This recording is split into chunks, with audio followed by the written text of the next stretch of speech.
Welcome back to Joe Stunner Boxing. So Ryan Garcia knocks out Oscar Duarte in 8 rounds, and this was kind of a mixed bag from Garcia, to be honest with you. Where do we begin with this one? Okay, so as you probably know, Garcia's coming off the defeat to Tank Davis, 7 round knockout, body punch knockout. Essentially, he quit. Big question marks over him. Duarte, for quite a while now, apparently was sort of deriding Garcia, saying that in Mexico, which is where Duarte's from, Garcia is regarded with derision and scorn, and they call him Queen Ryan Garcia and all this sort of stuff. And there's no doubt Duarte came in with the intent of, putting pressure, constant pressure on Garcia and testing him mentally, emotionally, as well as physically. Duarte came in with 26 wins and 21 KOs. He's faced no one, but nevertheless, there's probably a bit of pop to his punches. He only had one defeat, which was on points, and he had one draw.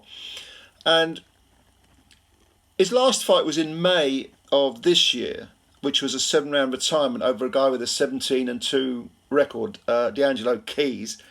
And he'd also fought in March, so he's been busy. I mean, the March fight against Alex Martin, that was an 8-round KO. So he's proved that he can carry that power quite late as well. And as this was a 12-round fight, I kind of expected Duarte to put pressure on from the off, but really to try and take over in the middle rounds and pull away down the stretch. Now, Garcia was his usual slick self. He's extremely fast, stands very upright, has a bad habit of pulling. That's how he got floored against Tank, the first knockdown, and also Luke Campbell floored him that way. But he is slick. But in this fight, he had this, I don't know why, but he had this annoying, throughout the fight, he had this annoying, what I think is actually an illegal move, which is he was standing side on for a lot of the time, almost like a sort of semi, I don't know, Philly shell maybe, or a sort of mutated version of that. But he was actually turning his back on Duarte a lot of the time, and Duarte was constantly moving forward, firing ones and twos. Garcia was popping him, clearly the faster fighter, was counter-punching very well, but there wasn't a lot going on. And for the first 2 or 3 rounds, Garcia was moving a lot. I mean, he was moving backwards a lot. He didn't need to worry about finding Duarte, because Duarte was just intent on getting in his face and, maybe clubbing him to the body, testing the body like Tank. Tank knocked him out with a body punch. I didn't think Duarte was landing enough punches to really perturb Garcia. There was a couple of overhand rights that kind of got his attention, but Garcia, for whatever reason, was standing side on and trying to make himself a small target, and was actually turning his back. I mean, I'd have whacked him in the kidneys, to be honest with you. And oddly enough, the referee spoke to Duarte a couple of times to say, don't hit him behind the back of the head, don't hit him on the back. I mean, Duarte had no choice but to do that at times. But nevertheless, Garcia was using his feet very well, and probably from about the 5th or 6th round, he started to plant his feet a little bit more and do a little bit less moving. And like I say, this was a 12-round fight, and it didn't seem to me that Garcia was that bothered about the rounds, about the going the distance. I don't think. Well, no, actually, I'm wrong. Actually, because I was going to say neither of them had been 12 rounds before, but I know that Garcia has been 12 with Emmanuel Tego. But that was a very, very wide decision. To go 12 when you're having things your own way, and to go 12 when someone's putting constant physical and mental pressure on you, is two entirely different things, two entirely different fights. But he didn't look to me like he was that bothered. He was, Garcia. He was quite happy to sort of go through his own gears, very, very gently, very subtly. And that's what he kind of did around about rounds 5, 6, 7, certainly. He was planting his feet more and allowing Duarte to sort of walk forward and then catching him as he came in, rather than fleeing, rather than boxing totally on the back foot. And in round 8, again, Duarte coming forward got Garcia, or he thought he had him, on the ropes. He was constantly trying to get Garcia on the ropes, not let him have the middle of the ring. Garcia went back to the ropes, and then there was a check hook, I think, which caught Duarte on the top of the head, discombobulated him totally. His legs were all over the place, like he was on ice skates. And he sort of slid onto the adjacent ropes, and then Garcia, smelling blood, unloaded a barrage of punches and put Duarte on the floor. And there's no doubt Duarte his equilibrium had gone. Well, the referee was right in front of him, screaming the count in his face. It got to 8, it got to 9. 9 3/4, Duarte got up? I don't think so. Time the count. He was by 8, he was looking at his corner and nodding as if to say, I've got this. He didn't have it. Because he sort of got up, I would say he got up half a second too late, maybe even a second too late. And the referee called it off. And he complained. His arms were up. Oh no, I'm ready to fight. No, you're up too late, mate. You mistimed the count. Sergio Mora, I think it was Sergio Mora in commentary, said, well, I don't think he wanted any more. No, I think he was there at the fight. I think he just mistimed the count, which does happen sometimes.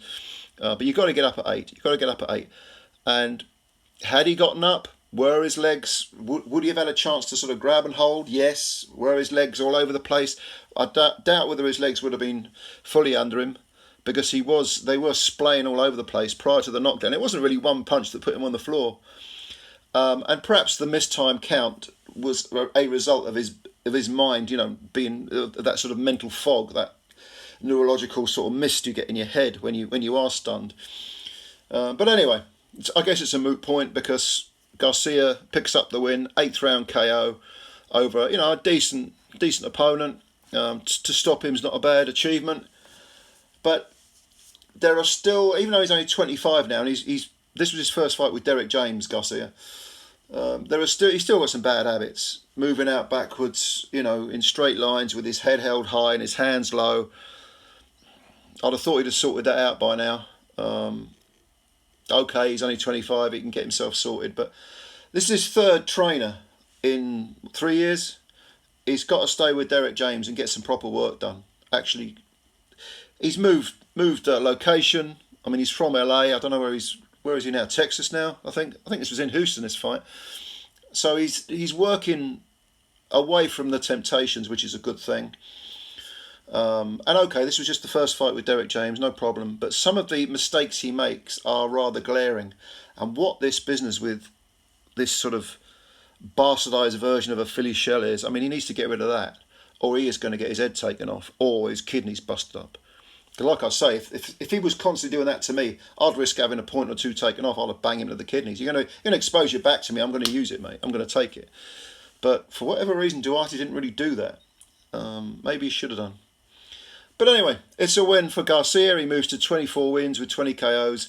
The one defeat to Tank and no draws. What's next for him? He was calling out Rolando Romero. That'll be a dead easy fight. Rolly is one of the weakest champions of recent years. We all know what happened with Barroso. Barroso basically mugged him, and then it was stopped prematurely. And whether there was any naughtiness going on, I'll leave it for you to decide. I'm not a big conspiracy theorist, as you probably know, not at all. But yeah, it didn't look good, did it? The eye test wasn't very good. And I think Garcia would smash through Rolly. But then I think a lot of people would smash through Rolly, to be honest. Ahara Davis was meant to be fighting Rolly Romero. I think he'd beat Rolly. Anyway, if he gets that belt, I think this was for one of the WBA trinkets as well. And Rolly's got the WBA belt. So Garcia can pick up that belt, become a world champ of sorts, and then take it from there. Clearly he's very popular. He's got lots and lots of fans. He's from that Instagram era, that Instagram generation, and they're buying tickets, and they're buying, seem to be a real big crowd there. Yeah, all in all, it's good. Mixed bag performance, lots of flaws, but at the same time, we saw the best as well as probably the worst of Ryan Garcia. Leave your comments below. What did you think of Ryan's performance? What do you think of the count? Did you think Duarte mistimed it, or perhaps you think he quit? Who do you think Garcia should have next? Rolly? Yeah, or who else? Failing that, who else? Comments below. Subscribe to the channel if you're new. Please hit the like button as well, because apparently they count them. I'll look forward to reading your comments. Thanks for your time as always, and I'll catch you later. Bye for now.